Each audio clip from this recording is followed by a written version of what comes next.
Monsieur Naoufal, on peut commencer? Oui, bien sûr. Merci. Alors, mesdames et messieurs, chers participants à la première formation en ligne relative à la prise en charge des femmes et enfants victimes de violences, bonjour. Oui, bonjour.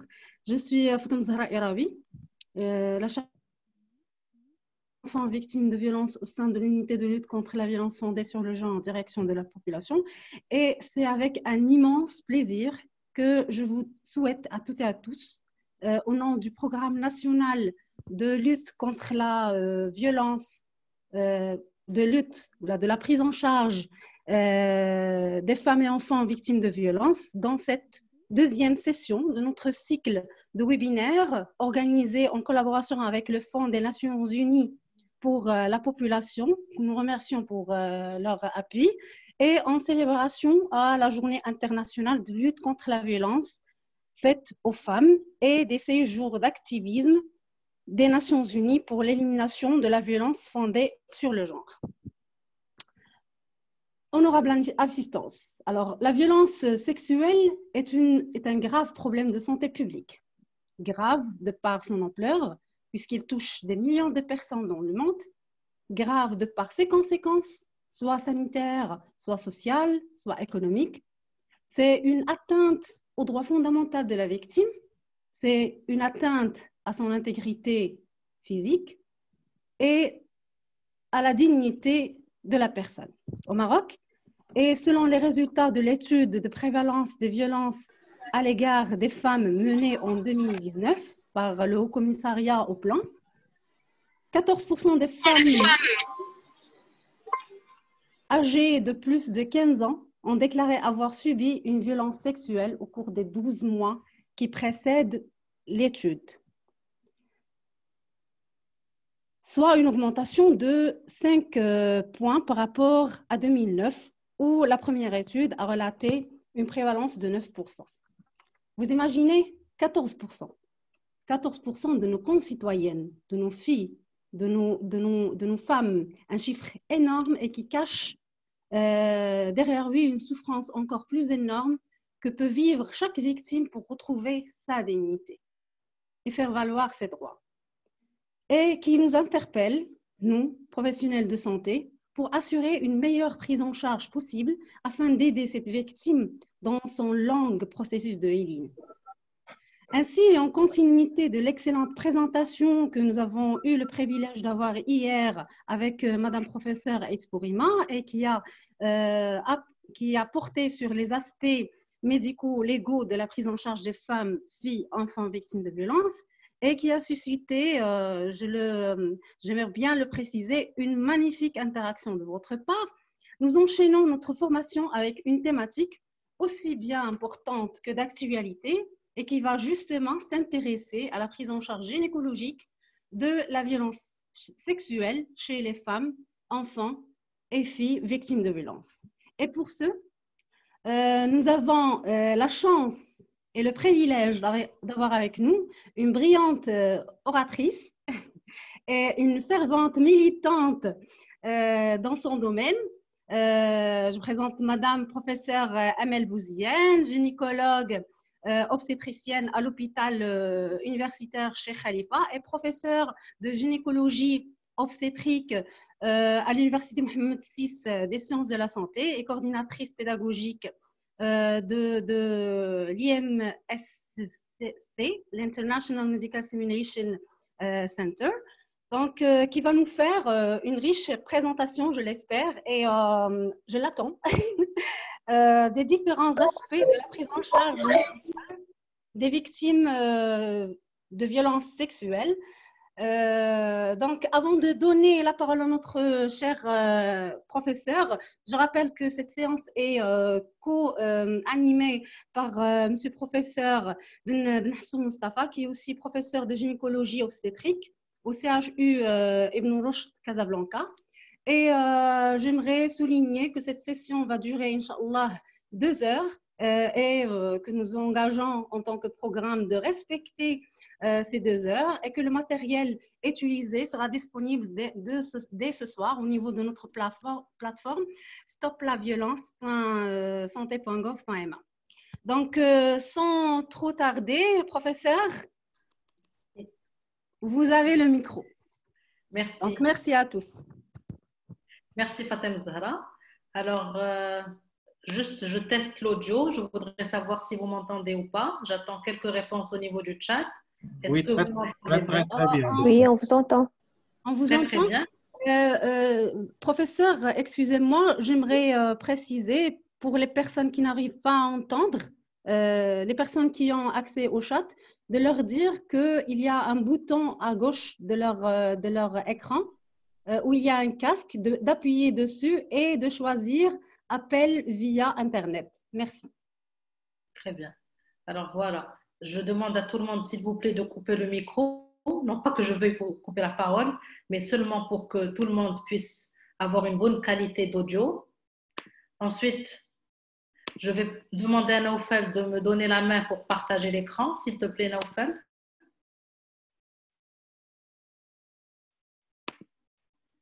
Alors, Naoufel, je voudrais partager, s'il te plaît, mon diaporama.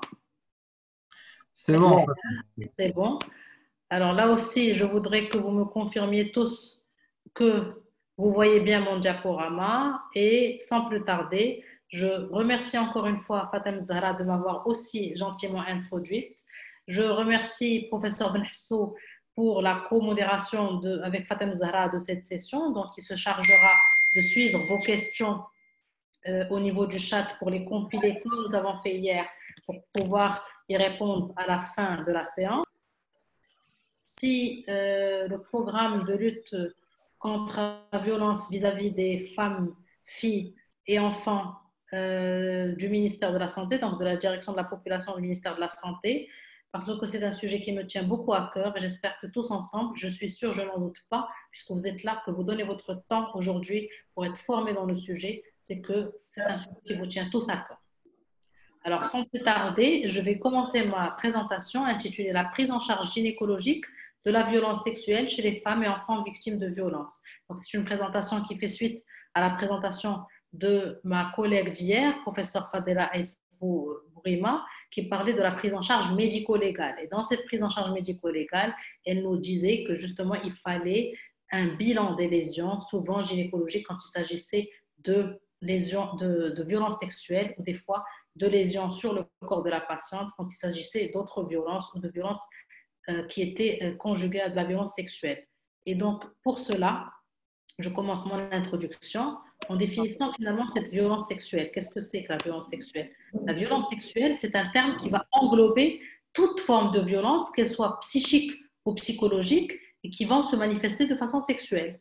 Donc, on va avoir l'agression sexuelle à proprement dit, c'est-à-dire finalement le viol, mais également toutes les exploitations sexuelles, la cyberviolence, la cyberviolence sexuelle, bien sûr, le leurre d'enfants, c'est-à-dire le fait d'exploiter des enfants à distance par voie d'Internet à des buts sexuels, la prostitution juvénile ou le proxénétisme.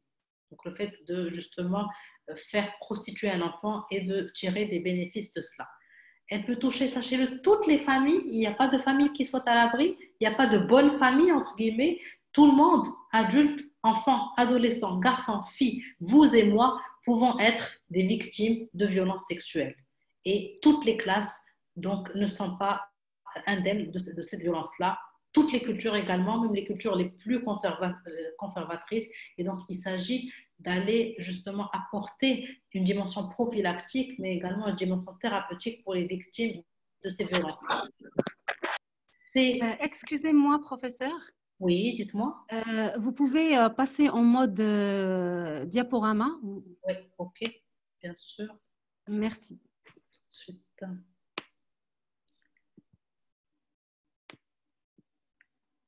Voilà. Est-ce que c'est mieux comme ça? Vous arrivez à me voir? C'est bien?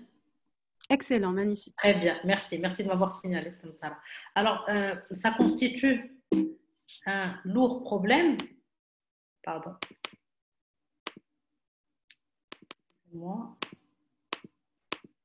Ça constitue un lourd problème de santé publique, puisqu'on va avoir de lourdes conséquences, des conséquences aussi bien chez les victimes elles-mêmes, mais également au sein du noyau familial, de leurs proches et à une plus large échelle, à l'échelle de la société. Ces conséquences-là, elles sont diverses et variées, allant de conséquences physiques, donc de traumatismes gynécologiques, induisant des déchirures, des fistules à plus long terme. On peut avoir toute la lourdeur des grossesses indésirées suite au viol et tout ce que ça induit comme justement comme avortement clandestin avec toutes les infections qui peuvent survenir et toute la mortalité due aux avortements clandestins. Toutes les infections sexuellement transmissibles qui peuvent être transmises lors d'un viol, dont le VIH, également les troubles de somatisation. Une patiente peut avoir du mal à verbaliser ce qui s'est passé et elle va se plaindre de tout et n'importe quoi, sauf de son mal initial. Elle peut venir pour des douleurs pelviennes récidivantes, pour des douleurs articulaires, pour des maux de tête ou pour plein d'autres choses, justement ce qu'on appelle la somatisation. Elle peut, donc les conséquences peuvent être d'ordre sexuel chez la patiente. Elle peut avoir du mal à mener une vie sexuelle épanouie. Elle va se plaindre de dyspareunie, donc de douleurs lors de l'acte sexuel, de vaginisme, donc d'incapacité à avoir un acte sexuel complet, à avoir une intromission, et de la frigidité, donc un manque d'envie sexuelle. Elle peut avoir carrément des troubles relationnels, donc de la difficulté à être en relation, puisqu'elle va perdre foi en tout ce qui est relationnel, ou à contrario, elle peut complètement basculer vers l'autre côté et commencer à avoir un comportement sexuel à risque. Elle peut basculer dans de la toxicomanie, dans de la délinquance, carrément dans de la prostitution. Elle peut devenir sujette ou victime facile à des viols itératifs et on va dire le pire tableau, le pire scénario, on appelle ça le worst scénario, c'est tout ce qui est mortalité, dû soit au suicide, soit aux complications des avortements, soit induite par les maladies qu'elle a contractées. Et des fois, elle peut même mourir lors d'un viol, soit le premier viol, soit les viols itératifs, puisqu'elle va commencer à avoir des fois des comportements sexuels à risque. Et il y a aussi tout ce volet, ce qui est tue, c'est l'infanticide finalement, parce que les grossesses non désirées, soit la victime va s'en débarrasser, entre guillemets, donc c'est les avortements clandestins, soit elle sera face à donc, un gros ventre et elle va accoucher de son enfant et avec tout le risque de l'infanticide. Donc cette liste est bien évidemment pas exhaustive. On peut imaginer toutes les complications possibles, soit à l'échelle individuelle, soit à l'échelle de la famille, du noyau familial, ou à plus large échelle au niveau de la société. La violence sexuelle au Maroc, je ne vais pas trop m'attarder dessus. Fatem Zahra, dans son introduction, parlait d'une recrudescence des chiffres. Et sachez que le cadre juridique, le professeur Edbourima en a parlé hier, il vous donne le droit de justement faire partie de cette lutte contre la violence. Vous, soignants, quand vous recevez la patiente, vous avez entre les mains le pouvoir de pouvoir un peu changer les choses. Vous ne pouvez pas changer ce qui s'est déjà passé, vous pouvez changer son avenir en l'aidant à obtenir justement à obtenir son droit. Et donc, dans le code de déontologie médicale marocain, vous, médecins, vous êtes reconnu comme étant un auxiliaire de la justice, c'est-à-dire que vous pouvez aider la justice à faire son travail en constatant, le rôle du médecin, ça va être de constater des faits médicaux, donc sans forcément faire le certificat médico-légal dont nous a parlé professeur Etzbourima hier, on peut faire un certificat de constatation des faits et on peut écrire noir sur blanc ce qu'on a constaté lors d'un examen physique. C'est une sorte de rapport médical. Alors, le Programme national pour la prise en charge des femmes et enfants victimes de violences a mis 3 jalons de prévention, 3 niveaux de prévention. Un premier niveau qui est primaire, puis secondaire et tertiaire. Le premier niveau primaire, c'est toute l'action de plaidoyer, tout ce qui est formation, le déploiement, le partage de connaissances, l'éducation, aussi bien des garçons que des filles, pour pouvoir agir au niveau primaire pour empêcher la survenue de violences. À un niveau secondaire, c'est comment prendre soin de cette victime de la violence. Donc, c'est comment délivrer des soins immédiats pour les problèmes de santé de femmes violentées. Donc, c'est tout ce programme dont on va parler aujourd'hui et qui comprend aussi cette prise en charge gynécologique. Et puis, il y a aussi un niveau tertiaire de de prévention, qui est la réhabilitation, les soins de santé mentale à long terme, de suivi thérapeutique et de suivi social. Alors, quelqu'un est en train de dessiner sur mon diaporama. S'il vous plaît, arrêtez. Merci.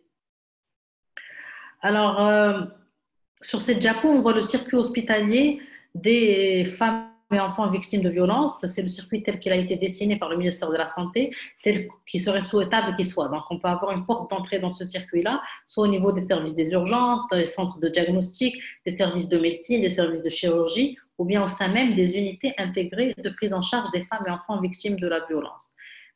Une fois que la patiente va entrer dans ce système-là, on peut avoir recours à une prise en charge médicale à proprement dite, donc au niveau toujours des mêmes services. Cette prise en charge précédera la prise en charge médico-légale et ensuite qui sera idéalement complétée par une prise en charge médico-sociale. Alors l'examen gynécologique, la prise en charge gynécologique, elle peut survenir à l'une de ces trois étapes-là, soit au moment même de la première venue de la patiente à la porte d'entrée, l'examen gynécologique peut être fait. Si le médecin juge qu'il vaut mieux référer la patiente, la victime de viol, à un médecin spécialiste ou à une autre unité, cet examen-là sera fait au moment de la prise en charge médicale complémentaire et des fois, on aura recours également à un examen gynécologique lors de la prise en charge médico-légale.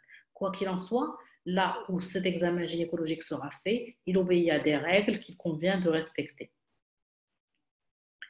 Donc, quand est-ce qu'on est amené à examiner, à pratiquer un examen gynécologique? Alors, quand je dis examen gynécologique, ça s'entend bien, je n'ai pas besoin de l'expliquer. L'examen gynécologique peut être fait par le médecin généraliste. Tous les médecins généralistes font un examen gynécologique et l'examen gynécologique de la femme victime de violence peut être fait également par un médecin généraliste. D'accord?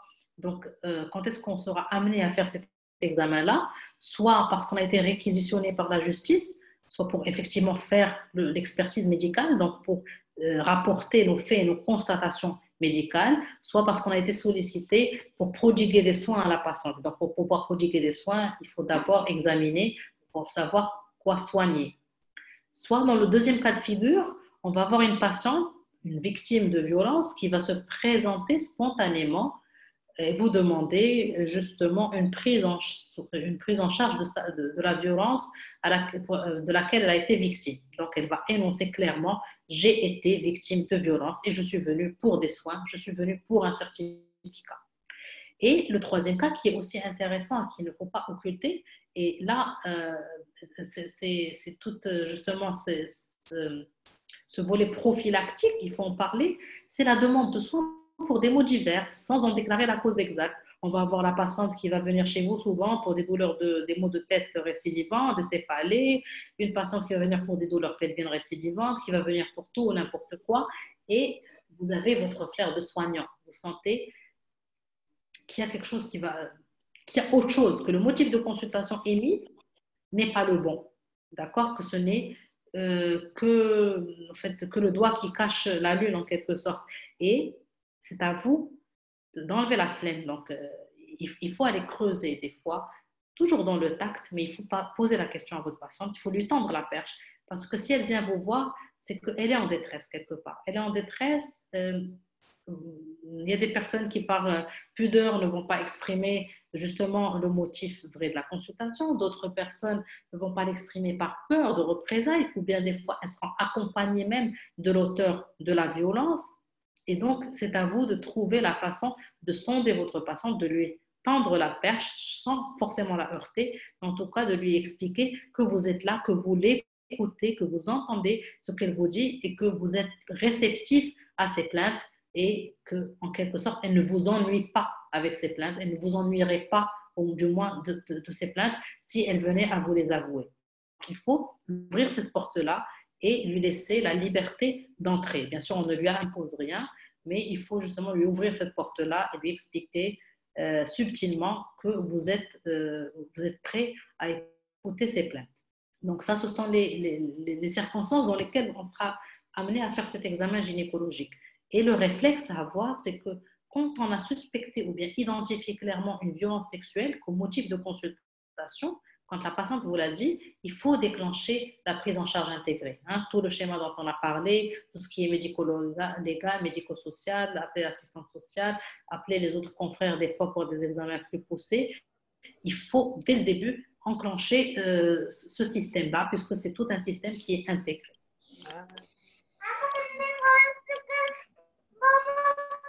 S'il vous plaît.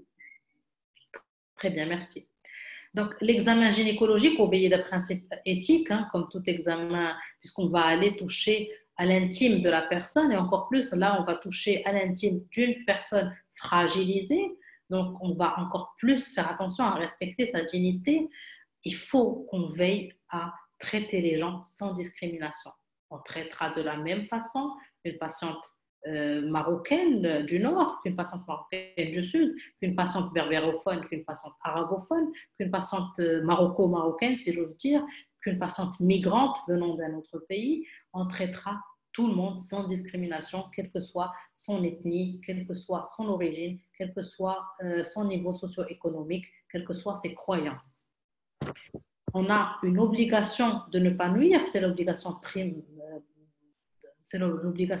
de la médecine, donc primum non nocere, mais là encore plus, puisqu'on est devant cette personne victime, fragilisée, il faut veiller à ne pas lui nuire, ni que ce soit sur le plan psychique, ni physique, ni projection dans l'avenir, c'est-à-dire le fait des fois de refuser d'examiner parce qu'elle est victime de violence va faire en sorte que vous ne pourrez pas, par exemple, lui délivrer un certificat de constatation des lésions, et ça va, peut-être que c'était la seule fois où elle a eu le courage de venir vous voir et qu'elle va laisser tomber. Peut-être que les preuves vont disparaître et que finalement, ça va lui nuire. Donc, dans votre tête, vous vous dites, il ne faut pas lui nuire à cette victime. Bien sûr, il faut veiller à obtenir un consentement libre et éclairé des victimes. Hein, ça reste des patients, donc on propose ce qu'on va faire, on propose d'examiner, on propose de recueillir des données, on propose de compléter par un examen complémentaire, on propose un traitement.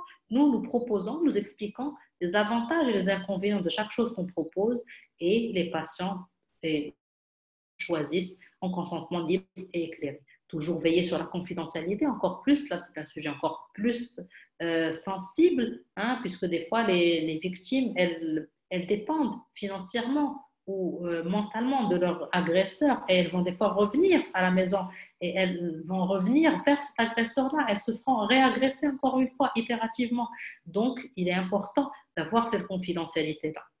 On a cette obligation de protéger. Effectivement, dans la loi, ce qui est clair, c'est de protéger le mineur, mais il y a également dans la loi le fait de protéger la femme. Hein. Il y a un petit alinéa dans le texte de loi qui dit qu'on est en droit de déclarer, de signaler une femme victime de violence. Et bien sûr, on a cette obligation d'attester à la demande de la patiente. Si la patiente nous demande de mettre par écrit les constatations qu'on a eues lors de l'examen physique, même si on ne va pas appeler ça un certificat médico-légal, c'est-à-dire qu'il ne va pas comporter tous les temps du vrai certificat médico-légal, peut-être que lui sera fait par un médecin légiste, quand on a un médecin légiste dans la région où on exerce, mais en tout cas pouvoir attester des faits, donc décrire les lésions, c'est ce qu'on va voir tout de suite. Donc l'accueil idéalement sera fait par le professionnel de santé du corps médical ou paramédical ou par l'assistant social, mais en tout cas sera fait assez précocement. Plus une femme va attendre, plus elle va entrer et broyer du noir et entrer dans cette sensation de victimisation encore plus, et cette sensation d'être délaissée à elle-même, et justement elle va conforter cette histoire de ne pas pouvoir être aidée. Et des fois on va avoir des patientes qui attendent en salle d'attente et qui ont entendu tellement longtemps qu'elles vont repartir parce que finalement elles se disent de toute façon elles sont victimes et personne ne les prendra en compte. La victime de violence est une personne qui est traumatisée, elle a peur, elle se sent coupable, elle est honteuse, elle est en colère, elle a un mélange de sentiments, c'est complexe, elle est en colère contre elle-même, contre la société, contre vous-même, même si elle vient vous voir pour vous demander de l'aide. Il faut prendre en considération cet aspect complexe et garder notre empathie qui va pouvoir nous mener à justement ne pas nuire à notre patiente ou notre victime de violence.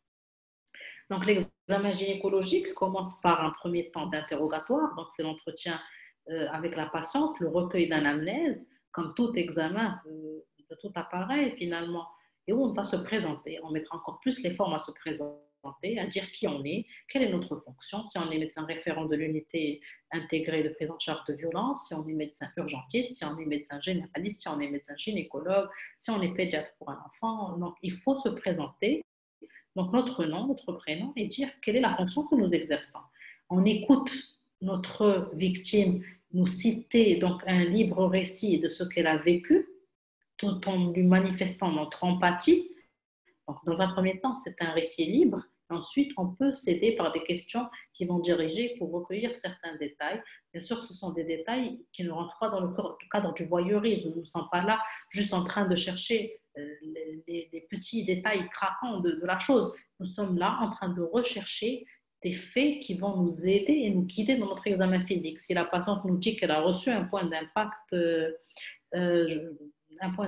par exemple, céphalique au niveau de la tête, on va chercher est-ce qu'il y a des lésions en rapport avec ça. Si elle nous dit qu'il y a eu pénétration par un objet, donc mis à part le pénis, donc par, je ne sais pas, une bouteille ou toute autre chose, on va aller chercher des choses dans ce sens-là à l'examen physique. Donc, notre interrogatoire, donc, on va écouter d'abord un récit libre, puis orienté par des questions. Et ne vous étonnez pas que le récit soit confus ou qu'il y ait des discordances dans le récit. C'est la particularité même des patientes violentées. Donc, les choses seront confuses et elle pourra dire des choses et leur contraire lors du récit. Il ne faut pas forcément le souligner, lui dire « Madame, vous dites n'importe quoi, ce que vous dites ne tient pas la route, je n'ai pas l'impression… » Non, il faut écouter et faut réécrire tout cela sur notre dossier médical. Il est important d'avoir un dossier médical. On va essayer de rassurer la victime, l'informer de tous les renseignements recueillis qui sont soumis au secret professionnel, hein, qu'on ne va pas aller en parler ni à sa voisine, ni à sa cousine, ni à son agresseur, ni à qui que ce soit.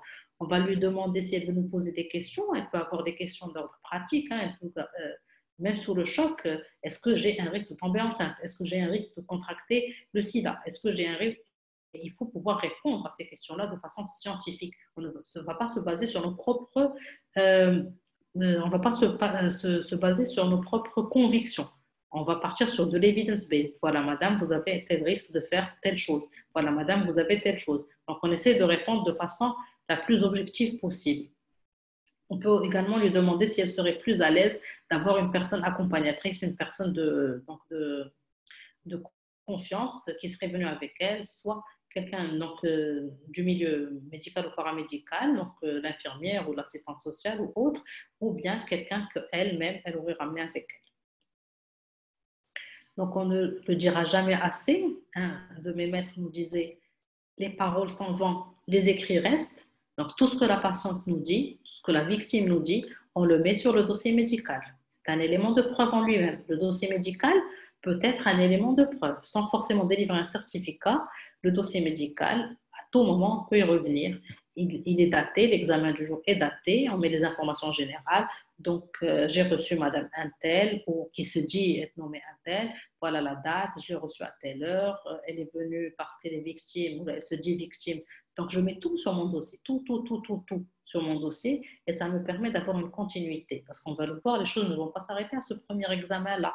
Peut-être qu'on sera amené à voir la patiente une autre fois, et là, pour pouvoir se souvenir exactement de ce qu'on a eu comme constat d'examen lors du premier entretien, il convient d'avoir les choses écrites sur du papier ou bien sur un logiciel informatique. Quand on a un logiciel informatique, en tout cas, il faut que les choses soient tracées.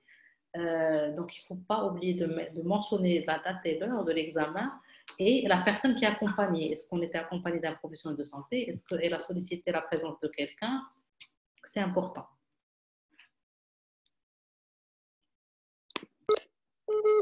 Donc, le recueil d'anamnèse orienté agression donc on va demander à la patiente, à la victime, combien d'agresseurs il y avait, est-ce qu'elle les connaît ou pas.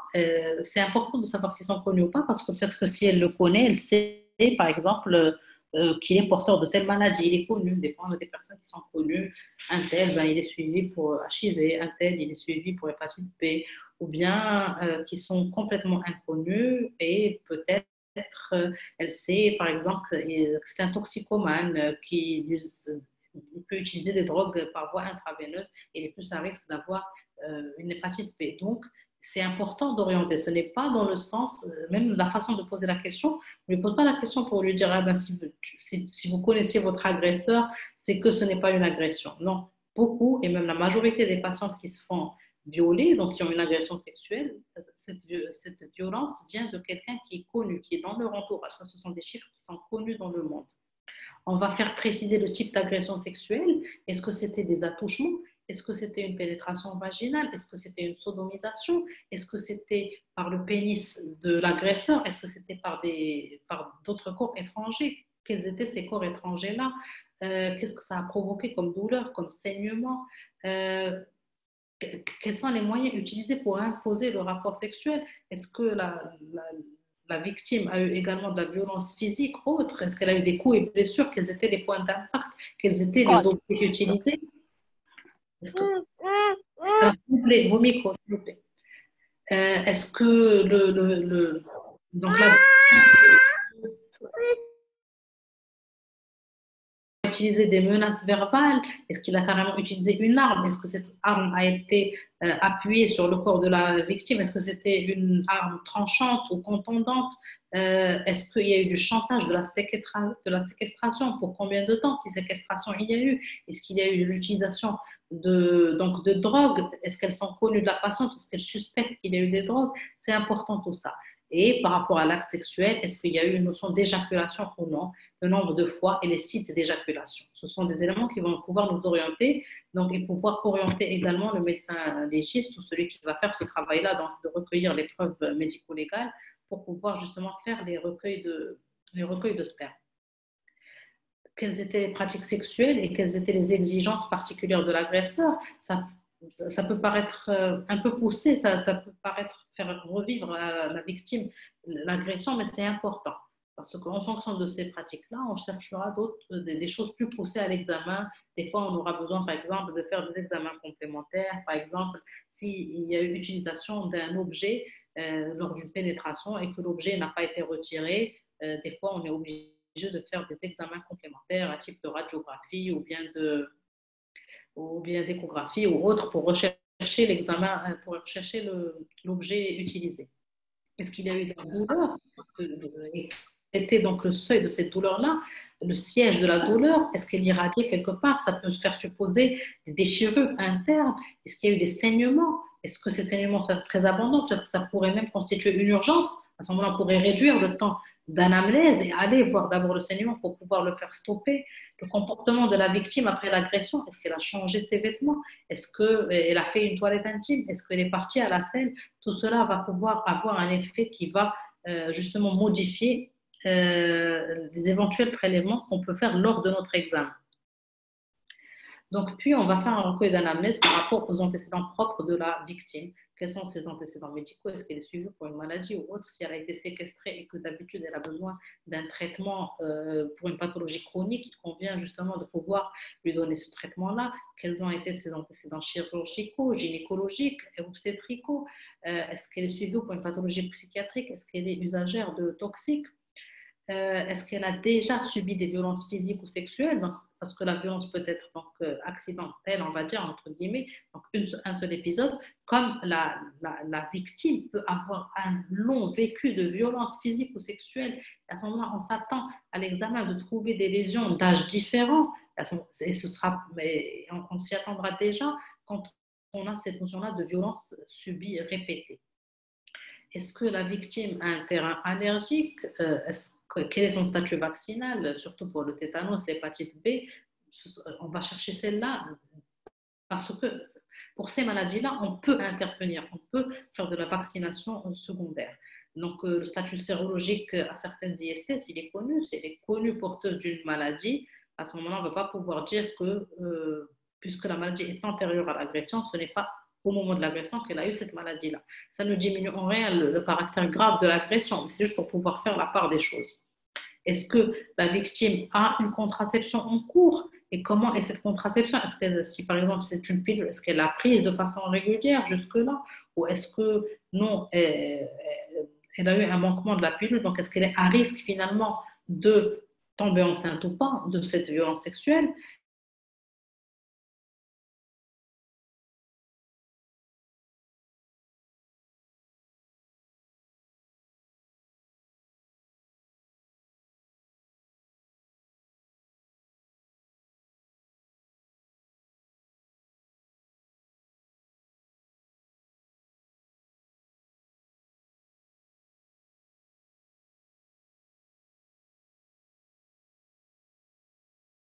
besoin d'avoir un traitement contre ceci, elle va avoir besoin d'une réparation de cela.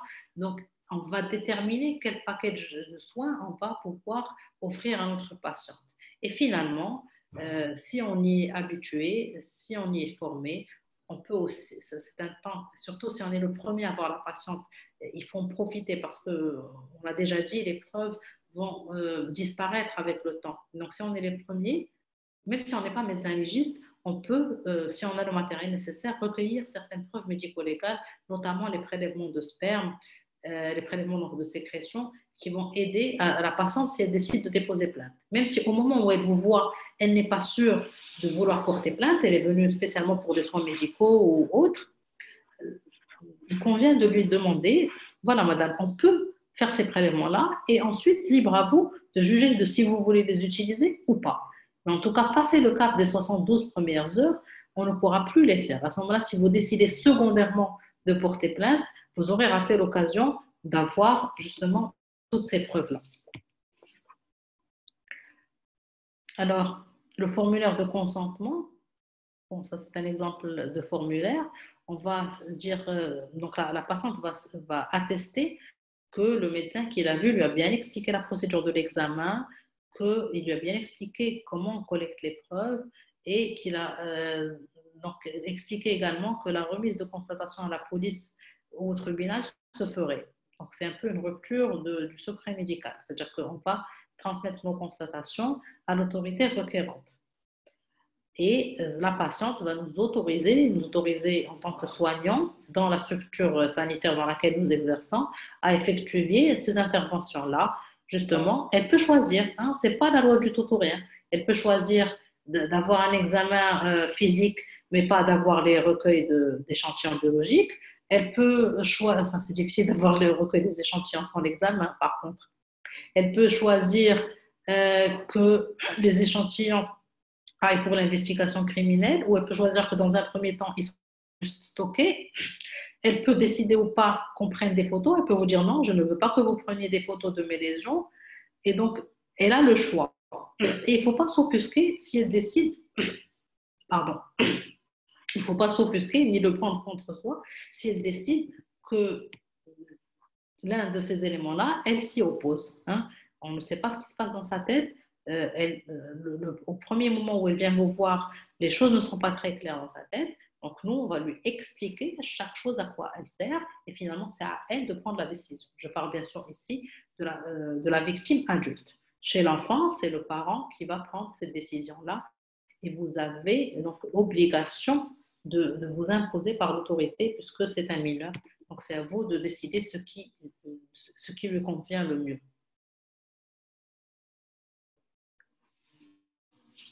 Alors, je disais donc par rapport au formulaire de consentement, c'est bon. Donc, on a recueilli on a eu notre patiente, elle est venue, soit spécialement parce qu'elle déclare avoir été victime de violence, soit parce qu'elle se plaint d'autre chose, soit parce qu'on a été réquisitionné par une autorité.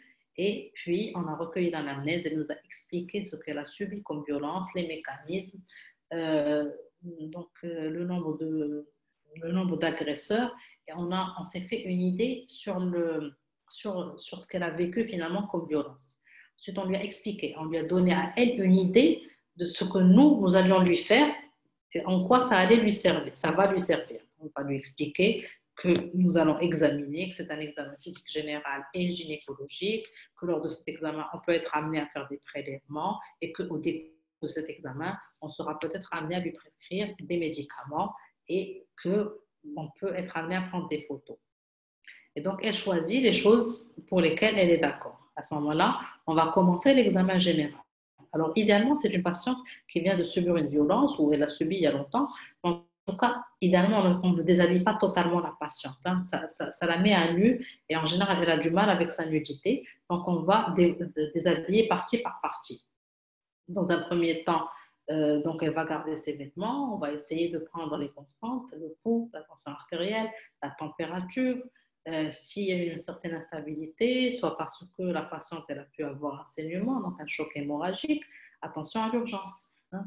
elle peut avoir été séquestrée longtemps avec plusieurs viols itératifs, avec l'utilisation de plusieurs objets, et elle peut avoir eu un point de départ infectieux. On peut avoir une patiente fébrile, carrément des fois en choc septique.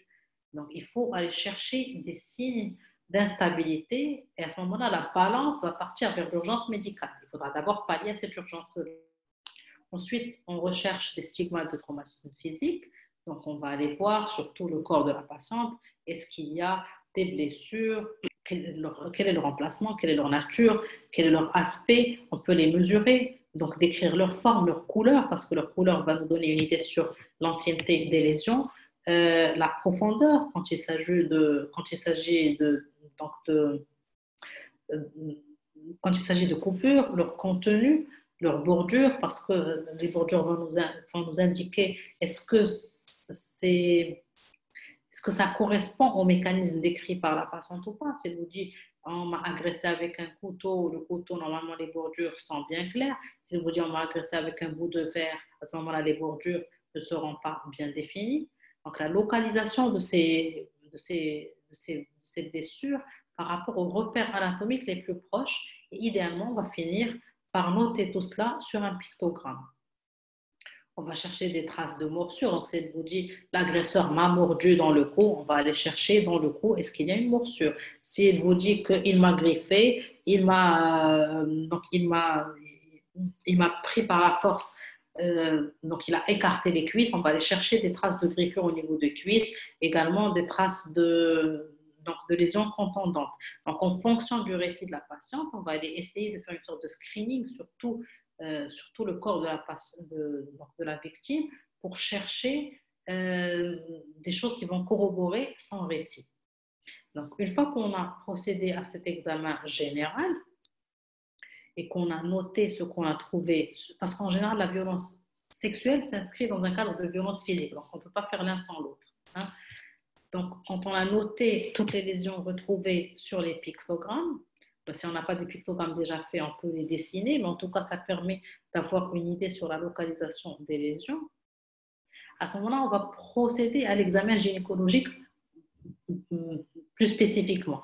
Alors déjà, l'examen gynécologique, les patientes en général, elles ont du mal par pudeur, c'est un peu difficile. Alors une patiente victime de violences sexuelles, ça va sans dire que c'est encore un peu plus délicat.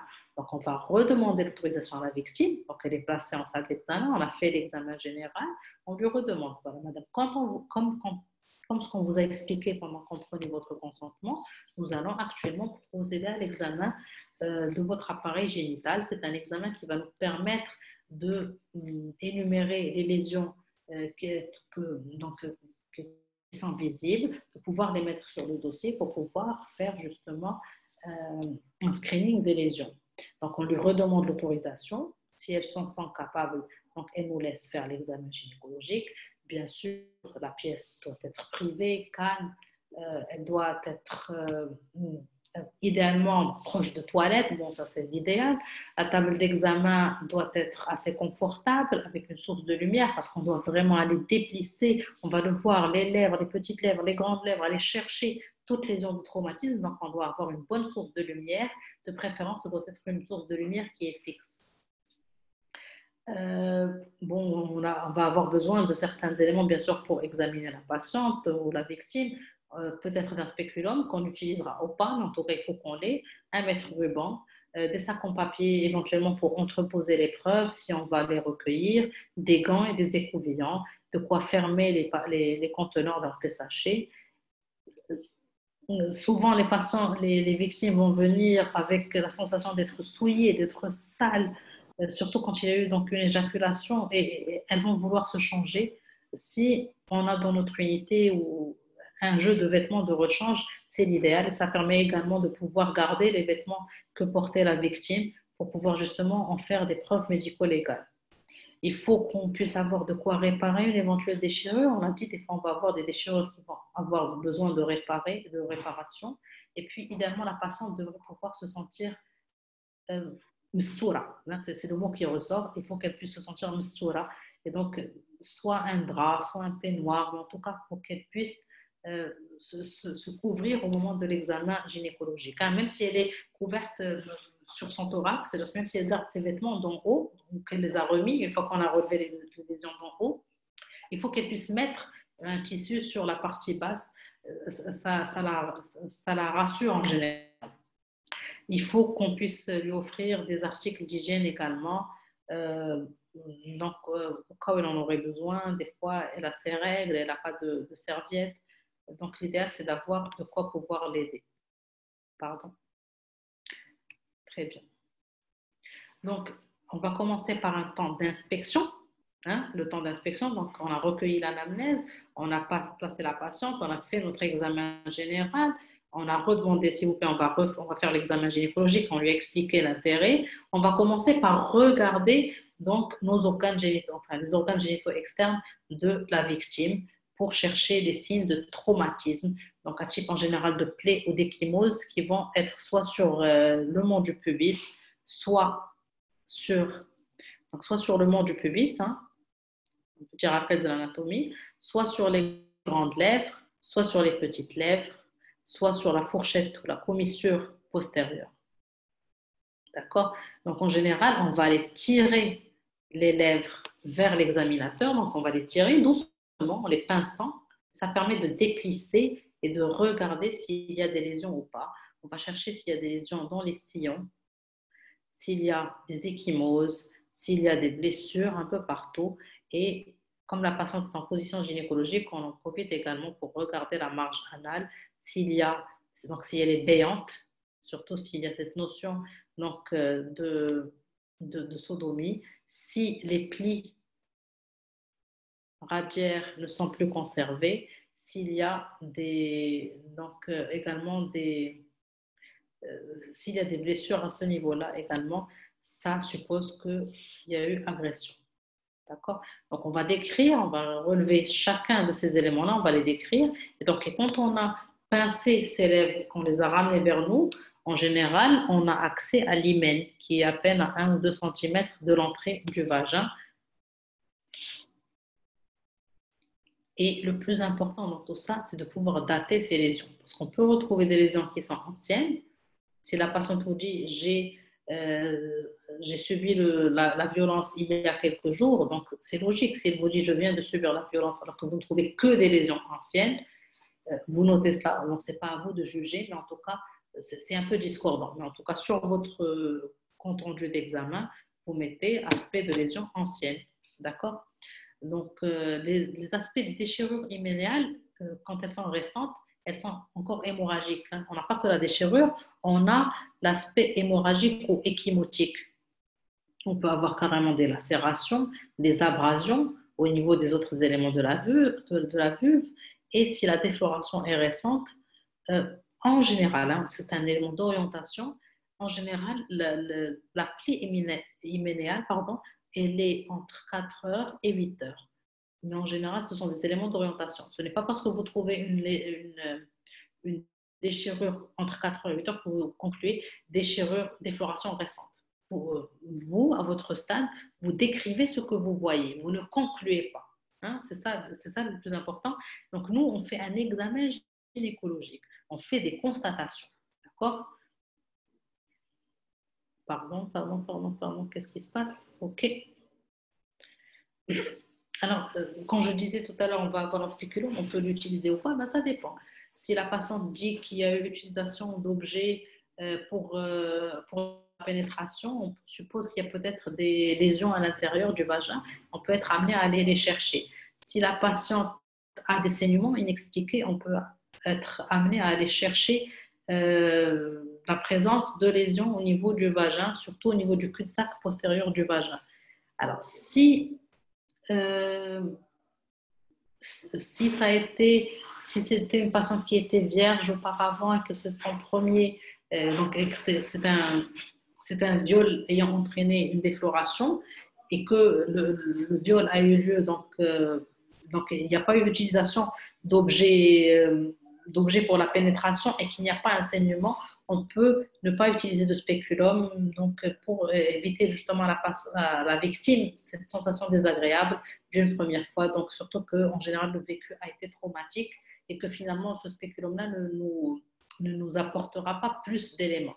hein. Même le prélèvement du sperme, s'il y a eu éjaculation à l'intérieur, on peut juste entrer l'écouvillon qui lui est beaucoup plus fin que le spéculum et pouvoir prélever au fond du vagin. Alors, quand il s'agit de lésions qui ne sont pas récentes, donc qui datent, en général, il n'y a pas d'hémorragie, bien sûr, comme on a dit, il n'y a pas d'échymose à côté. Et à ce moment-là, l'interprétation est difficile. On ne peut pas conclure. Mais de toute façon, nous, notre rôle n'est pas de conclure. Au stade de l'examen gynécologique, on ne fait pas du médico-légal. Hein. On met des constatations d'examen physique sur un papier. C'est ce qu'on fait. Et en général, cette première évaluation servira plus tard à l'élaboration d'un certificat médico-légal. Bien sûr, il ne faut pas oublier tout ce qui est en dehors de la vulve à proprement dit, la face interne des cuisses, le mont du pubis, on en a parlé, également l'anus, on en a parlé aussi.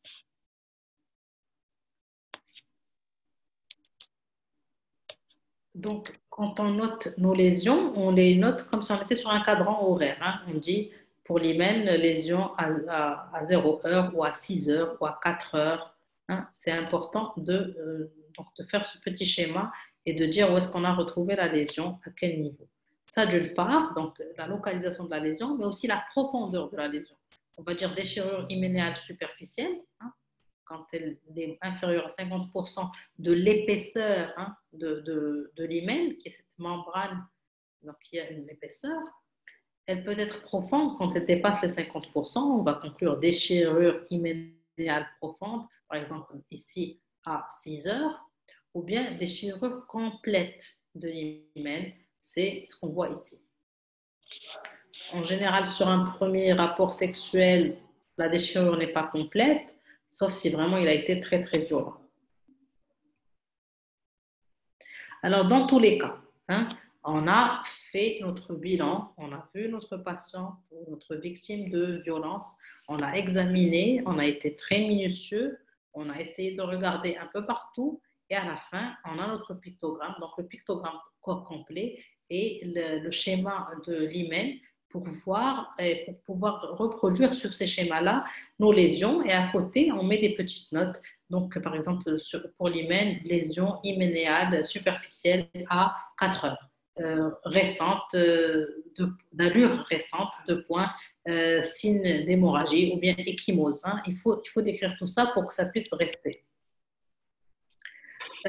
Si on a des signes d'IST, donc on peut aussi les noter. C'est une infection sexuellement transmissible. C'est rare sur une seule violence, mais quand par exemple la patiente a eu des violences itératives ou qu'elle a été séquestrée pendant longtemps, on peut avoir des stigmates d'infection.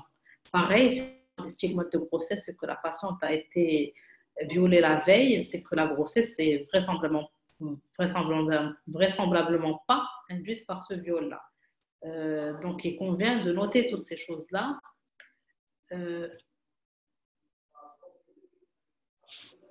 Donc, je vous ai montré des images que j'ai empruntées à mes collègues. Donc là, on va avoir un hymen et regardez. Donc, on a de l'épaisseur au niveau de la paroi antérieure de l'hymen. Et là,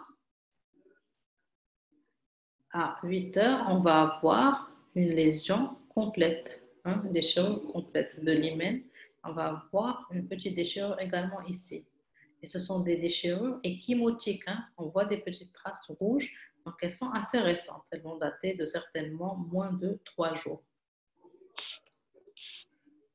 Alors, pareil, regardez, juste on tire les lèvres vers nous. Juste en les tirant, on va visualiser notre hymen. Et là, on va avoir cet aspect d'échymose. Donc, échymose veut dire quelque chose de récent. Hein. Quand on a l'aspect échymotique, c'est quelque chose d'assez récent. Ça, c'est une variante anatomique de l'hymen, donc ce n'est pas une agression. C'est un hymen en pont. Hein. On va avoir juste une membrane complètement annulaire, on va avoir un hymen en pont. On appelle ça un hymen en pont. Là aussi, on va avoir un hymen avec une déchirure superficielle échymotique, donc récente à 8 heures. Alors, quand on fait notre examen périnéal, on regarde et la vulve et l'anus, forcément. Hein. On ne peut pas faire l'un sans l'autre. C'est pour ça que j'ai commencé, par exemple, pour l'examen, par l'examen général. On ne fait pas qu'une seule chose. On fait voilà, passant la victime dans sa globalité. Alors, au niveau anal, on peut avoir des signes d'échymose. Hein. Ça, c'est patent. Hein. On n'a pas besoin d'être... c'est patent, c'est parlant. On a cette échymose-là. On a des fissures. Hein. Donc ça fait traumatisme récent. Là également, on a des fissures à ce niveau-là, à ce niveau-là, à ce niveau-là. Donc, quand elles sont multiples, hein, ça signe l'agression. Ce n'est pas comme la fissure du constipé où on va voir une seule petite fissure. Là, c'est clairement traumatique. Donc, des signes de violence chez l'enfant, donc c'est les candilomes, donc c'est l'infection à l'HPV, au human papillomavirus, donc quand il est positionné à ce niveau-là, ça ne peut être qu'une agression sexuelle. Et donc, une fois que nous avons fait ce constat, on a relevé les faits, on a fait notre constat, on a fait notre liste finalement des lésions qu'on a retrouvées. Notre travail ne s'arrête pas là. Donc ça, c'est très très bien. Mais à ce moment-là qu'on va pouvoir être salvateur en quelque sorte pour la victime, c'est là où on va pouvoir changer le cours des choses. Donc oui, la violence, elle l'a subie, mais comment est-ce qu'on peut faire pour améliorer l'avenir?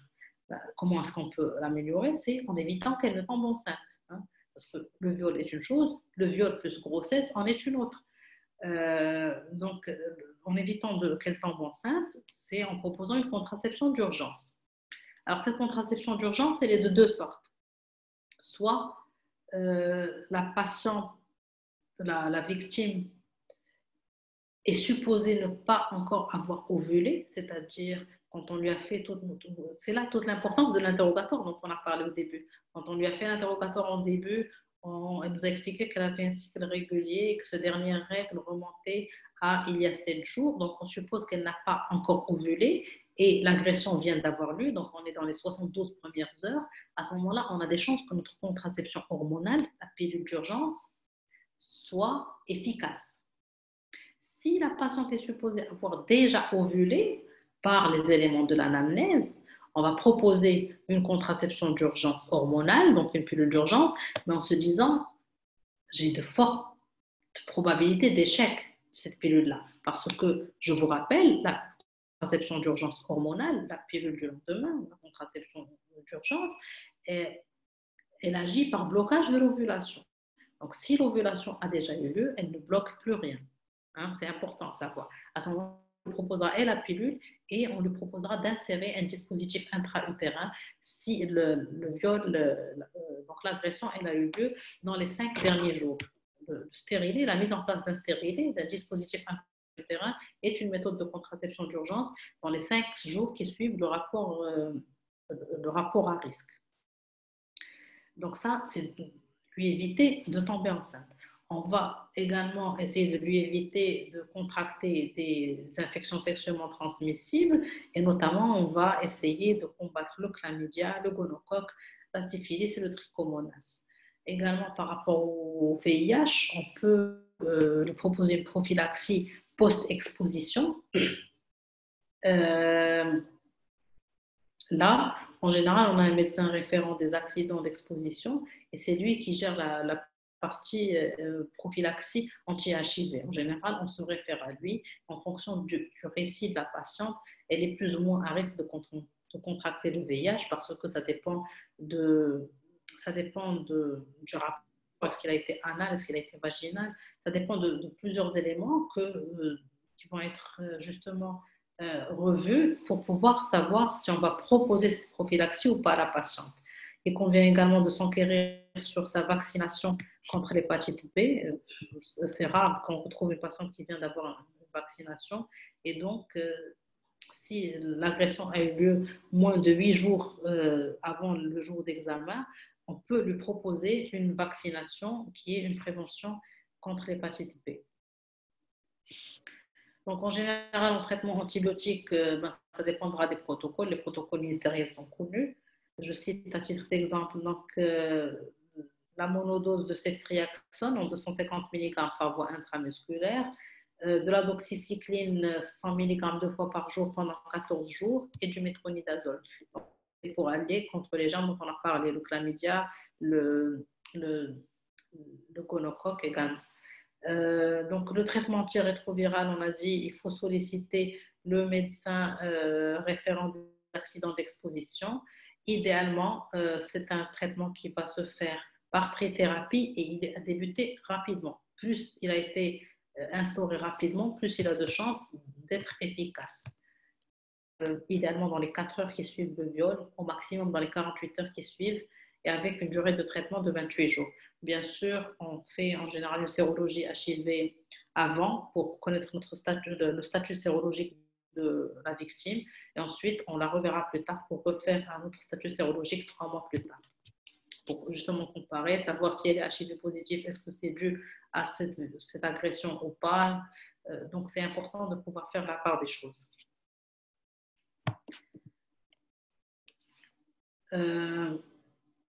Donc, si on a eu une victime qui a subi plusieurs agressions ou qui a eu une agression par des objets, on peut, s'il a des plaies qui risquent de se surinfecter ou qui sont souillées, parce que le viol l'agression sexuelle a pu avoir lieu dans un endroit insalubre, des fois en forêt.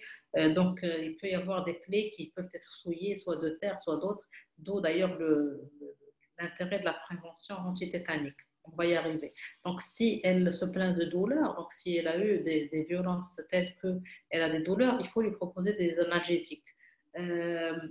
Si elle présente un état de stress aigu, si elle présente des troubles du sommeil, ma collègue en parlera demain, il convient de lui prescrire de quoi faire passer cet état-là.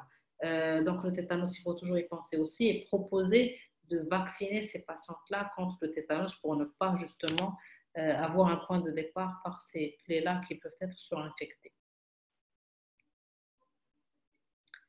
Alors, au terme de cet examen, on a eu la patiente, on a recueilli son anamnèse, on s'est montré empathique, on a été très très bien, on lui a expliqué, on a recueilli son consentement, on a fait l'examen général, on a fait l'examen gynécologique, on a tout bien fait, on a tout reporté sur nos pictogrammes, sur le dossier.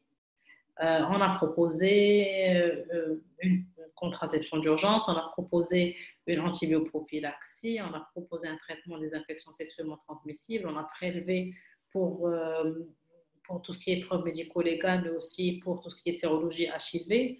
On a proposé une vaccination antitétanique, une vaccination anti-hépatite B. Alors, ce qu'on ne fait pas, il est important, on ne va pas résoudre tous les problèmes de la femme. On se limite à notre rôle de soignant. Ce n'est pas à nous de la convaincre de quitter une relation violente. Elle n'est pas chez nous pour cela. Elle est chez nous pour demander des soins et on lui prodigue des soins. Sinon, c'est ça qui va complexifier les relations soignant-victime ou soignant-soigné. Et quand on va sortir de notre cadre de référence, c'est à ce moment-là que les choses vont des fois mal tourner et où on en arrive des fois à des choses moins professionnelles. Ce n'est pas à nous de la convaincre de se rendre auprès d'autres services, comme la police ou les tribunaux. Ce n'est pas le médecin. Donc, il y a un accompagnement social. Nous, ce qu'on lui fournit, c'est les preuves, c'est tout. Donc, c'est les certificats. Comme je disais tout à l'heure, nos questions, elles ne sont pas à but de voyeurisme, ni de faire réveiller les événements douloureux. Nos questions, on les pose dans un but bien précis, d'avoir un récit par rapport à la violence subie et de pouvoir justement orienter notre examen par rapport à cela. Bien sûr, on ne va pas lui demander d'analyser ce qui s'est passé. Pourquoi? Dites-vous, madame, pourquoi est-ce que vous avez été agressée? Vous ne trouvez pas que c'est un peu bizarre d'aller en forêt le samedi soir? Non, ce n'est pas à nous de lui faire ça. Peut-être qu'elle a effectivement un comportement à risque. Il y a des femmes qui vont avoir un comportement à risque. Mais ça, c'est une autre chose. Nous, comme soignants, ce n'est pas à nous d'aller lui faire demander d'analyser tout cela. Si effectivement c'est une victime qui a un comportement à risque, on le verra avec la collègue de demain, on peut proposer justement un suivi psychiatrique ou comprendre le pourquoi du comment. Mais ce n'est pas à nous, en tant que soignants de première ligne, de résoudre cela. Ce qu'on doit par contre faire, c'est d'orienter ces femmes victimes de violences quand elles sont en état grave ou critique qui met en jeu leur pronostic vital vers les services adaptés, spécialisés. Il faut l'orienter vers les urgences quand il le faut. On traite les blessures les moins graves, idéalement lors de cette première consultation, parce que c'est désagréable pour la patiente. Elle est vue par l'urgentiste, il constate, ensuite elle est référée vers le gynécologue, il voit, et ensuite elle est référée vers le médecin légiste. À chaque fois, elle subit le traumatisme, entre guillemets, de se refaire examiner à chaque fois. Donc, idéalement, plus on fait de choses lors d'une première consultation, mieux c'est. Donc, s'il y a lieu de réparer des lésions, idéalement, on a de quoi les réparer, on le fait. S'il y a lieu de prescrire, on prescrit. Donc, c'est important tout cela. Il est idéalement aussi important d'avoir à disponibilité les médicaments de premier secours et les médicaments qui sont urgents à prendre. La pilule du lendemain doit être disponible. Le traitement antibiotique pour les IST doit être disponible. La vaccination anti-tétanique. Donc, les choses doivent être disponibles. Plus elles sont disponibles, plus ça facilite la prise en charge de la patiente de façon intégrée et dans un temps qui est assez court, justement pour ne pas dépasser les délais nécessaires pour être efficace. Donc, je disais, être salvateur, c'est important. Donc, le viol a eu lieu ou l'agression sexuelle a eu lieu, c'est une chose. Limiter les répercussions, donc être dans de la prophylaxie, c'est important. Donc, toujours, ne partez pas juste derrière donc, faites votre examen, faites votre relevé et ça y est, ça se termine là. Non, essayez, parce que c'est ce premier examen-là qui est décisif pour la patiente. Essayez de proposer, ou au moins d'en parler, même si ça ne se fait pas au niveau de votre structure, évoquez-le comme ça la patiente, si elle suit le reste le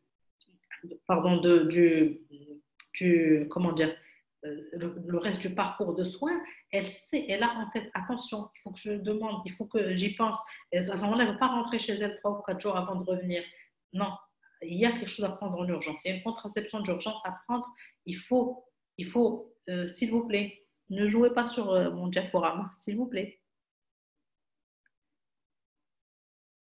Donc, s'il y a une contraception d'urgence, elle est à prendre dans les 72 premières heures. La prophylaxie des IST bactériens, plus tôt elle est faite, mieux c'est. Pareil pour la prophylaxie anti-HIV et l'hépatite virale, plus tôt elle est faite. Pour le sida dans les 4 heures et tout au plus dans les 48 heures. Pour l'hépatite B dans les 8 heures. Donc, tout ça, c'est important d'expliquer ce caractère urgent, même si elle a peut-être... ses sentiments ne sont pas encore bien en place et il faudrait plutôt y voir clair. Mais non, il y a une certaine urgence. Il y a une certaine urgence à stopper les méfaits de l'acte violent et il s'agit de faire entrer justement la patiente ou la victime, dans cet état d'urgence-là. Donc, en conclusion, le certificat médical de constatation peut être rédigé par tout médecin. C'est un acte authentique qui atteste par écrit, à la part du médecin, l'existence de traumatismes ou non qui vont traduire une souffrance psychologique ou réelle, ou physique. Donc, c'est ce qu'on écrit sur notre dossier médical, on peut le reporter sur un certificat et c'est un certificat médical de constatation. Tout médecin, quelle que soit sa spécialité ou son mode d'exercice, donc qu'on soit généraliste dans un service froid, en établissement de soins de santé de base, ou qu'on soit généraliste urgentiste dans une structure d'urgence, qu'on soit gynécologue, qu'on soit dans le secteur public ou privé, on doit savoir reconnaître ce type de violence.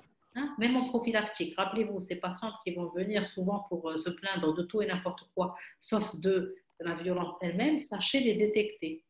Il faut qu'on puisse les prendre en charge, leur expliquer qu'il existe tout un programme de prise en charge intégrée, leur expliquer qu'il y a des choses à faire pour pouvoir au moins diminuer les répercussions physiques. Donc, stopper la survenue d'une grossesse, éviter l'évolution d'un VIH, éviter l'hépatite B, ce n'est pas rien. Si la violence a eu lieu, en stopper les conséquences, c'est très important. Il essentiel de ne pas agir seul, mais de travailler en réseau dans l'intérêt de la victime. C'est très important. J'espère qu'après cette formation, chacun d'entre vous connaîtra le réseau de la région dans laquelle il est. Il y a des unités intégrées un peu partout au Maroc pour l'instant. Il faut savoir de quelle unité on dépend et connaître, avoir un numéro de téléphone du médecin responsable de l'unité, avoir le numéro de téléphone de l'assistante sociale. Il suffit d'avoir un carnet d'adresses et de savoir justement quel contact il faut avoir en cas de victime de violence qui vient consulter chez nous. Voilà, alors sur ça, je vous dis que les violences sexuelles nous concernent tous, tout le monde, surtout les soignants, et j'espère que vous ne serez plus, comment dire, réfractaires à prendre ces patientes-là en charge, parce que finalement, ce sont des patientes, et dans la déontologie, il faut les prendre en charge encore plus, parce qu'elles ont cette faiblesse-là. Voilà, je vous remercie. Merci beaucoup. Merci, cher professeur Amel. Vraiment une présentation très pertinente, très détaillée, dans laquelle vous avez embrasé parfaitement tout l'ensemble de la prise en charge des victimes de violences sexuelles. Donc, beaucoup d'informations, mais aussi beaucoup de questions, de questionnements. Ça prouve de l'intérêt que notre audience, notre chère audience a par rapport à cette thématique, de la soif du savoir qu'ils en ont. Donc, des questions très pertinentes, mais qui se chevauchent par moments. Donc, alors, pour mettre de l'ordre à tout cela et pour élucider toutes ces zones d'ombre, j'appelle docteur Benhissou. Oui, Bonjour, docteur. je suis là. C'est dans mon email, c'est mon Zoom, c'est moi Tassim, hein, le nom de mon fils. D'accord. Ah, alors, je vous donne le micro pour la modération de la séance questions-réponses. D'accord, merci madame, ça fait un plaisir. Merci à vous. Merci à vous. D'accord, ben, c'est un honneur d'être parmi vous aujourd'hui, ça me fait un plaisir, un honneur d'être parmi vous aujourd'hui. Je vais essayer en fait de partager avec vous quelques petites questions, intéressantes questions qui ont été posées au professeur Bouziane Ahmed, que je la salue et je la félicite pour la qualité de son travail sur ces diapositives. Bah, une première question, Madame Bouziane, c'est en fait sur l'assistant, parce qu'il a été posé sur est-ce que l'assistant assiste à la consultation, l'assistant d'un médecin, est-ce qu'elle assiste à la consultation ou pas? Oui, alors l'assistant, il est préférable, bien sûr, on va poser la question à la victime, à la patiente, on va lui demander si ça la gêne ou pas qu'il y ait l'assistante ou l'assistant avec nous. En général, elle veut bien, donc mais si elle s'y oppose, ben, on demandera à l'assistante de quitter la salle. Le problème se pose beaucoup plus pour les médecins hommes. En général, on va aller plutôt vers, entre guillemets, imposer l'assistante. Il faut vraiment dire, voilà, l'assistante sera avec nous. Comme ça, il n'y a pas d'ambiguïté en général, surtout. Voilà. D'accord. Deuxième question sur les structures qui sont dédiées à ça, en fait, parce que selon la personne qui a posé la question, en fait, ce sont des patientes qui refusent d'aller dans un secteur public, ils ont peur, et sont souvent consultent dans une structure privée où un certificat peut être de secteur libéral peut être livré. Mais malheureusement, le tribunal, les instances du tribunal Maroc ne tiennent pas compte de ce certificat de secteur libéral. Voilà, parce qu'en fait, ce rôle, parce que vous trouvez qu'il y a une petite nuance entre le rôle du gynécologue et le rôle du médecin légiste. Alors, comme je disais, le gynécologue peut faire un certificat de constatation. Donc, il va décrire ce qu'il retrouve à son examen physique. Hein. Il peut commencer par une petite partie où il va relater les faits rapportés par la patiente un tel ou la victime un tel qui se dit avoir été victime d'eux. Donc, c'est comme le début d'un certificat médico-légal et je reçois la patiente tel jour à telle heure, accompagnée ou pas donc d'une personne ou pas, comment est son état psychique, donc elle semble effondrée ou elle paraît absente, ou en tout cas un petit mot sur l'état psychique, et lors de son examen, je constate les faits suivants. 2 points, et je mets ce que je constate, c'est-à-dire des éléments physiques. Je retrouve une échymose, je retrouve une blessure, je retrouve une déchirure immédiate, je retrouve ceci ou cela. D'accord? Et je date, forcément, comme nous le disait le professeur Aït-Bourima hier, il faut absolument qu'il y ait une date, il faut absolument qu'il y ait l'identité de celui qui fait le certificat et l'identité de celui pour lequel on fait le certificat. Alors, l'identité, idéalement, elle est vérifiée sur un papier d'identité. Donc, à ce moment-là, on met l'identité. Si elle n'a pas été vérifiée, on dit le supposé nommé, ou qui dit se nommer. Et donc, notre certificat s'arrête là. On ne va pas aller sur de l'incapacité, comme ce que nous disait le professeur Aït-Bourima hier. Donc, on ne conclut pas à ce que ces lésions-là vont engendrer comme incapacité. D'accord? Et ça peut être utile parce que le secteur libéral, finalement, il va être ouvert tout le temps, comme le secteur public aussi, donc dans les urgences. Par exemple, la médecine légale, par contre, pour peu qu'il y ait des jours fériés ou autres, on n'a pas forcément une permanence de la médecine légale. Donc, un premier certificat de constatation des faits peut aider pour plus tard. Autre question. Pour le secret médical, est-ce qu'il doit être retenu entre collègues qui ne participent pas à la prise en charge de la violence et de la victime? Vous pouvez répéter, je n'ai pas compris, s'il vous plaît. Le secret médical, il doit être retenu même entre collègues qui ne participent pas à la prise en charge de la victime. C'est le cas, ce n'est pas par rapport à la victime. Alors, le secret médical, c'est-à-dire qu'on ne va dévoiler les éléments relatifs à la prise en charge d'une patiente ou d'un patient en général, je ne parle pas que des victimes, aux collègues qui sont impliqués dans sa prise en charge. Et toujours avec le consentement du patient. C'est-à-dire qu'on ne dévoile pas le secret juste toujours, encore une fois, par voyeurisme des collègues entre eux. Non, on va partager des informations qui sont essentielles pour la prise en charge médicale. Et c'est valable aussi pour la violence. Une question aussi intéressante, si la femme victime de violence tombe enceinte, est-ce qu'elle a le droit d'avoir une IVG ou ITG si vous voulez?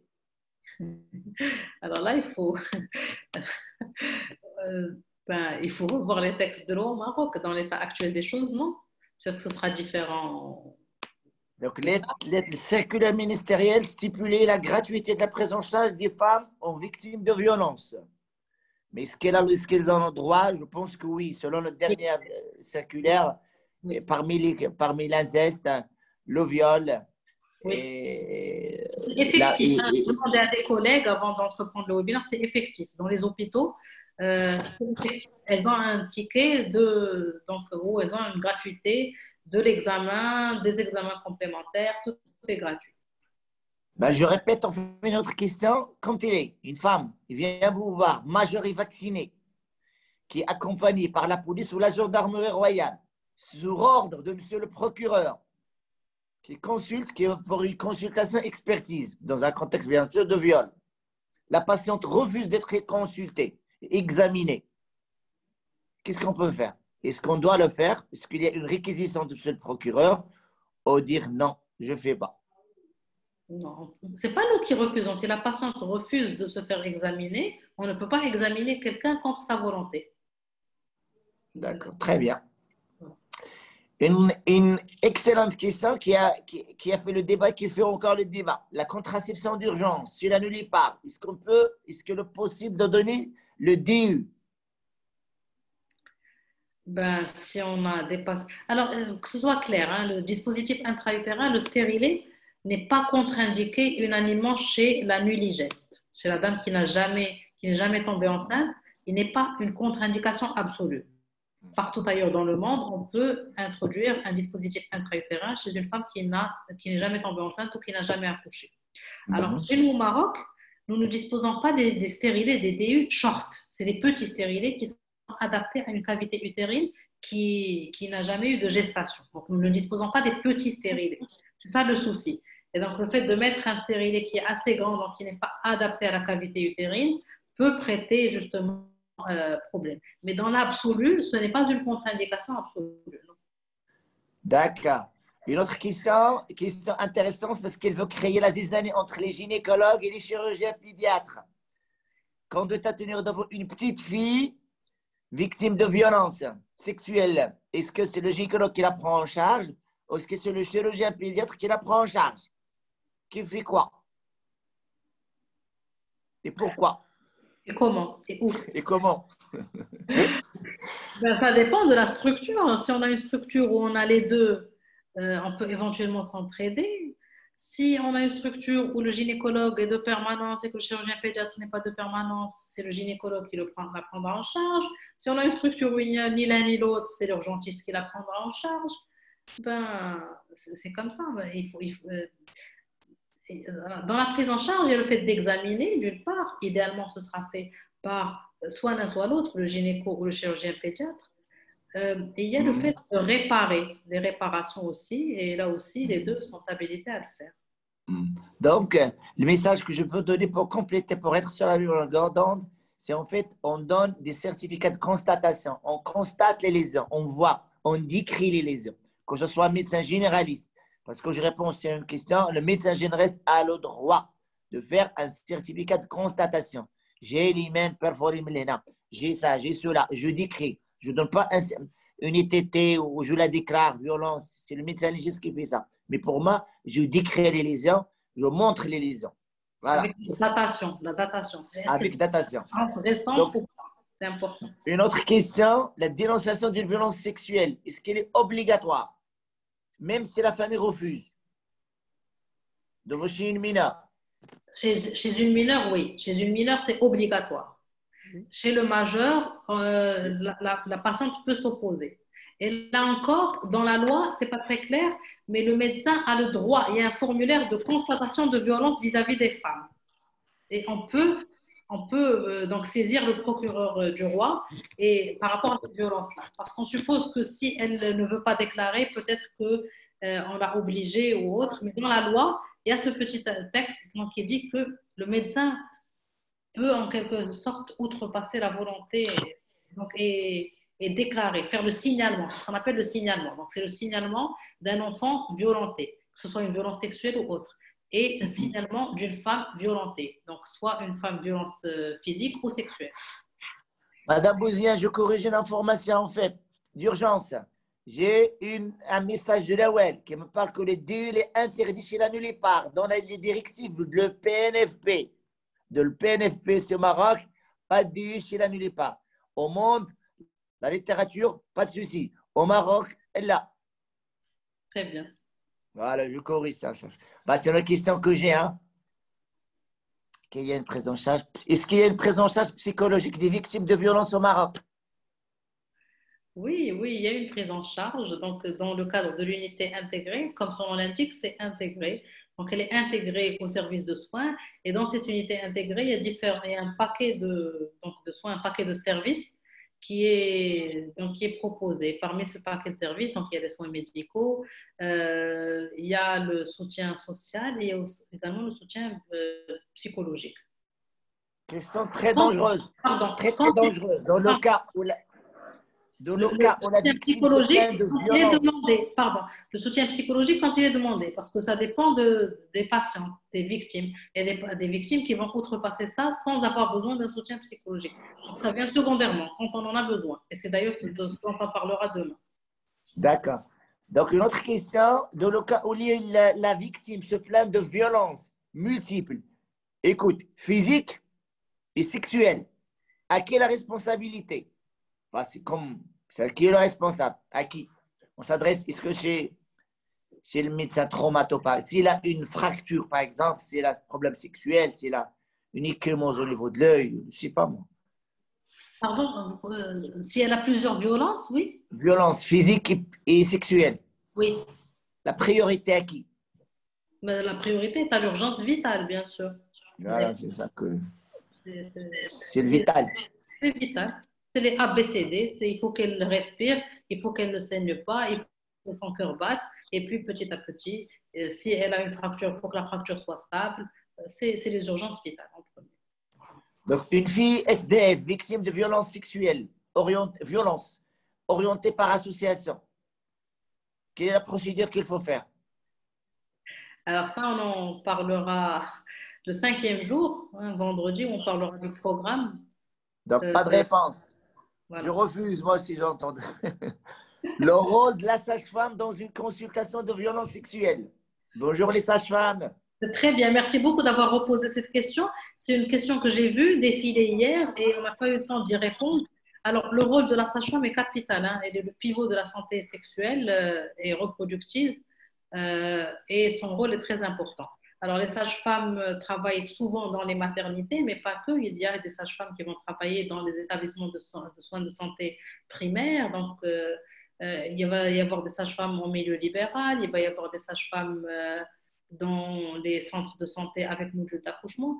Donc, et ces sages-femmes-là, c'est ce qu'on appelle la première ligne. C'est elles qui vont recevoir la patiente en premier. Et c'est elles qui vont donner l'impression de ce système de soins. Est-ce qu'il est fiable, entre guillemets, ou pas? Est-ce que la patiente peut y recourir ou pas? Alors, si la patiente vient se plaindre de violence et que la sage-femme ne l'écoute pas, qu'elle lui dit que c'est futile ou que ça ne sert à rien ou qu'elle n'a pas les moyens de l'aider, ben, elle reviendra, elle la croira sur parole. Et bien, elle sera déçue. Si la sage-femme lui explique qu'il y a toute une prise en charge intégrée, qu'il y a tout un circuit et qu'elle lui explique justement comment faire, et si cette sage-femme-là, et là les numéros de téléphone dont je vous parlais en conclusion, donc il faut toujours avoir les numéros de téléphone. Il faut toujours avoir les numéros de téléphone des personnes responsables des choses dont on peut avoir besoin. Et donc, si elle a le numéro de téléphone de l'assistante sociale de l'unité dont elle dépend, de l'unité de prise en charge intégrée des femmes et filles et enfants victimes de violences, elle peut la brancher dans ce système-là. Et donc, son rôle est primordial. Vous avez une autre question médico-légale, en fait, et je suis d'accord avec elle, en fait, sa question, parce que je suis sur la longueur d'onde. Je trouve que la réquisition du monsieur le procureur est obligatoire. Parce que si vous avez pas, si monsieur le procureur vous dit examine la patiente, je pense à Bouzienne, vous devez examiner la patiente. Professeur Benhassoun, je crois que cette question a été largement détaillée la séance d'hier avec professeur Aït Bourima. Je rappelle que la présentation, l'ensemble de la séance d'hier est disponible sur la plateforme du programme pour avoir plus de détails. Les personnes qui n'ont pas eu l'opportunité d'être présentes. Donc, docteur Benhassoun, je pense qu'on on arrive à la fin de notre séance. Impeccable. Si vous permettez. Impeccable. Donc, merci à vous. Merci, professeur Amel, pour votre brillante présentation et pour votre maîtrise de la chose en quelque sorte. Donc, chers participants,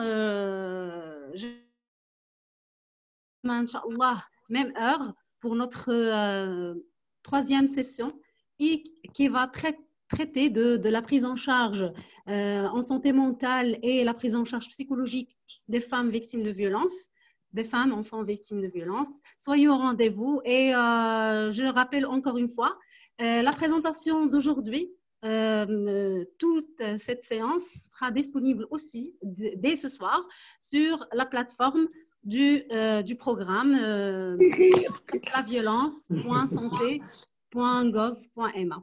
Merci à vous et merci à vous. Vous revoir demain, Inch'Allah. Restez fidèles à ce rendez-vous. Merci. Merci. Au revoir. Merci. Au revoir.